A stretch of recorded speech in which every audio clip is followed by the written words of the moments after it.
Hockey Central's Mike Futa. Mike, we picked your brain a day ago about the state of this nation and the Canadian teams. Let's focus on the state of another nation right now, the All-American matchups. There are so many interesting ones across the three U.S. divisions.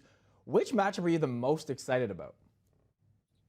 Thanks for having me, Faisal. There's something about this Boston-Washington series. I mean, I just pictured what Zdeno Chara has done to the Leafs over the years in that Bruins, and then to see him in a Washington jersey and playing off against the Boston Bruins. There's something very intriguing about that. So I think that's one to watch. He's such a polarizing figure, being the captain for so long in Boston, and he clearly has put on the enemy warfare now, and he's him playing with Ovechkin and stuff. It's hard to watch, but I think it's going to be great audience for the hockey fans. Oh, yeah. I mean, the storyline's kind of right itself. It's one of the series where the third seed is actually the favorite in that series, Boston being 3, Washington being 2. What do you think could be the biggest upset of the opening round down south?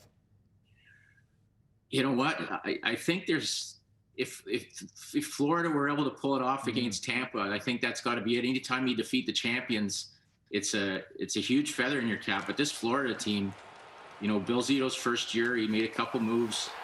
You know, they looked so dysfunctional last year, and they're the exact opposite this year. I mean, they started the year, they had the little Yandel gate. Are we going to play Yandel? Are we going to break his stretch of games? And then they lose Zach Platt, and they just keep rolling. I mean, Coach Kendall's got him going. Bobrovsky, he's still not a $10 million goalie, but he's been much better. This Drager's come out of nowhere.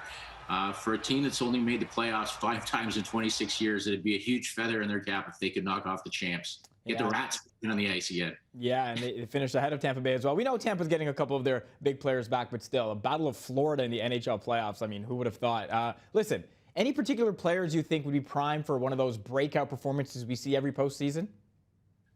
Well, a couple come to mind. One, for his own good, I hope he does, because he scored 4 goals for the Buffalo Sabres, and he's been on fire there with 8 goals for the Bruins. But Taylor Hall, who's now giving medical reports for Jack Eichel in his interviews, I think the onus is on him to have a great playoff season, being a UFA, who's been quite talkative lately. Jeff Carter, I just love that story. Jeff seemingly was last year, they were saying if he was traded, he was going to retire. He goes in 2 Stanley Cups, rejoins Ron Hextall and Brian Burke, and he's got himself, I think he's got something like 9 goals. He had 8 goals in 40 games, I think, for the Kings, and now he's got 9 in 14.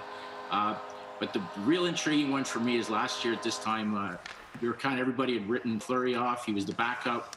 They were trying to trade him, get him out of town. Now he's back in Vezina form. And on the other ledger, the Colorado Avalanche, who they're kind of the darling. There's a lot of pressure on Philip Grubauer. He got banged up last year. He won a Stanley Cup as a backup when Holtby was the number guy in Washington. But there's so much expectations for this Colorado team. It's going to be really interesting to see how Grubauer carries the mail. Yeah, President's Trophy winners. We know that doesn't always end well for that team, but this Colorado team looks primed to make another